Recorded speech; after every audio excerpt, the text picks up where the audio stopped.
Bienvenidos. En la clase de hoy abordaremos la temática Sociedad en comandita por acciones. Los invito a seguir la exposición y quedo a su disposición para consultas. Este tipo societario se caracteriza por la existencia de dos clases de socios, comanditados y comanditarios. Los socios comanditados van a responder por las obligaciones sociales en idéntica forma a la de los socios de la sociedad colectiva, esto es, en forma subsidiaria, solidaria e ilimitada. Claro está que van a poseer el beneficio de división y exclusión patrimonial. Por su parte, él o los socios comanditarios van a limitar su responsabilidad a la integración del capital suscripto. Es decir, los socios comanditados van a poder aportar tanto obligaciones de dar como de hacer y van a ver reflejado su aporte en partes de interés, mientras que los socios comanditarios únicamente van a poder aportar obligaciones de dar y van a ver reflejado su aporte mediante acciones. Ello conforme los artículos 38 y 135 de la Ley General de Sociedades. Por su parte, el régimen de administración de la sociedad en comandita por acciones es particular, ya que únicamente prevé la integración del órgano de administración para socios comanditados o para terceros, no así para socios comanditarios. Este tipo societario, que en palabras de Vito lo podemos definirlo como una variante intermedia entre la sociedad en comandita simple y la sociedad anónima, presenta un régimen legal de remisión. Tanto los artículos 316 como el 324 remiten a los ordenamientos de la sociedad anónima y de la sociedad en comandita simple, lo cual, en una interpretación sistemática de ambos preceptos normativos, nos indica que en primer término se aplican las disposiciones propias del tipo y las de la sociedad anónima que fueren compatibles con este, y en segundo lugar, en forma supletoria, las disposiciones de la sociedad en comandita simple. Ello nos permite deducir que serán aplicables las normas de la sociedad anónima tanto para el acto constitutivo, para el régimen de funcionamiento de sus órganos de gobierno, la asamblea y de contralor, como lo atinente al capital y a las acciones en cuanto al socio comanditario, mientras que serán de aplicación las normas de la sociedad en comandita simple para el régimen de obligaciones del socio comanditado y el régimen de administración de la sociedad. ¿Puede una misma persona al mismo tiempo revestir ambas categorías de socio? La doctrina se encuentra dividida sobre este punto. Nice y Vítolo, por su parte, entienden que sí, siempre y cuando exista al menos un socio comanditado puro y un socio comanditario puro. Esto es, que haya al menos una persona en cada categoría que detente únicamente esa clase de socio. La jurisprudencia también ha entendido en idéntico sentido. Siendo ecléctico este tipo societario, la ley permite que los socios opten por la identificación bajo el sistema de razón social o de denominación social. Si lo hacen bajo la denominación social, al nombre de fantasía deberán incluirle las palabras sociedad en comandita por acciones, su abreviatura o las siglas SCA. En cambio, si optan por el régimen de razón social, esta únicamente va a estar integrada por los socios comanditados, es decir, por los socios que responden en forma subsidiaria, solidaria e ilimitada. Recordemos que la razón social deberá ser integrada por todos los socios comanditados. Si así no fuere, deberá incluir la palabra y compañía o su abreviatura. La omisión a ambos regímenes hará responsables en forma solidaria e ilimitada tanto a los firmantes en incumplimiento, ya sean socios comanditarios o terceros. Como lo señalábamos anteriormente, el órgano de administración de la sociedad en comandita por acciones únicamente puede estar integrado por socios comanditados o terceros.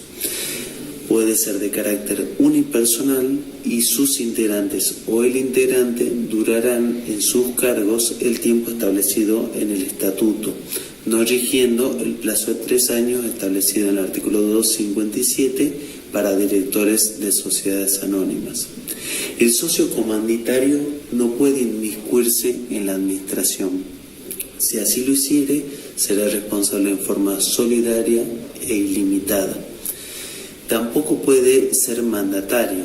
Si actuara de esta forma, va a ser responsable en forma solidaria y limitada, sin perjuicio de quedar obligada a la sociedad en virtud del mandato. El socio comanditario, como dijimos anteriormente, no puede inmiscuirse en la gestión. Sí puede dar consejo u opinión.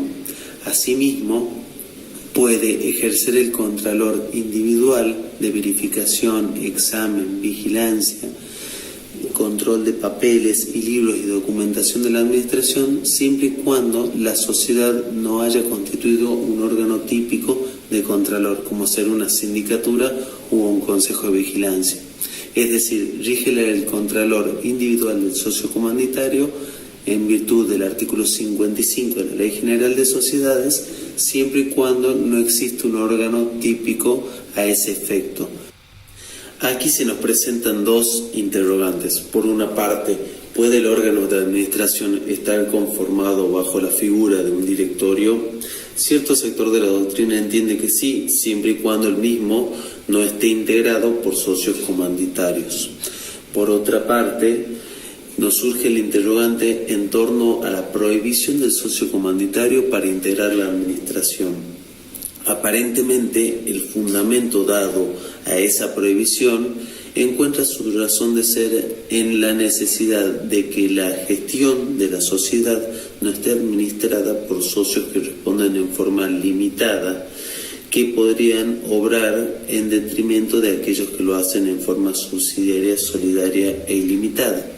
Pero tal prohibición cae, según la doctrina, en la medida en la cual también se está facultando a los terceros para administrar la sociedad, que incluso los terceros presentan la misma responsabilidad que los socios comanditarios y son ajenos al resultado del negocio social.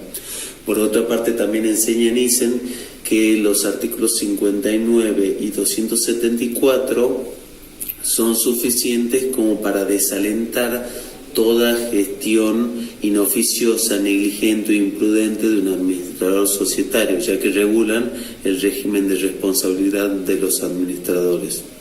Por su parte, también Vítulo enseña que esa prohibición obedece quizás a criterios formales, haberlos mantenido, ya que en un tipo societario de similar estructura dual como lo es la sociedad de capital e industria, la prohibición que pesaba hacia una de esas clases para administrar la sociedad cesó luego de la sanción de la ley 19.550. La remoción del socio administrador se encuentra prevista en los artículos 319 y 129 de la Ley General de Sociedades. Aquí tenemos que distinguir dos situaciones. Si el contrato constitutivo prevé la existencia de justa causa como hecho generador de la remoción o no. Si el contrato no prevé la existencia de justa causa, vamos a poder revocar las funciones del administrador en cualquier oportunidad con acuerdo del órgano de gobierno, sin perjuicio de que esa designación haya estado incluida en el contrato constitutivo. Ahora bien, si el instrumento, por el contrario, prevé la existencia de justa causa como hecho generador de la remoción, los socios restantes van a tener que interponer acción judicial de remoción.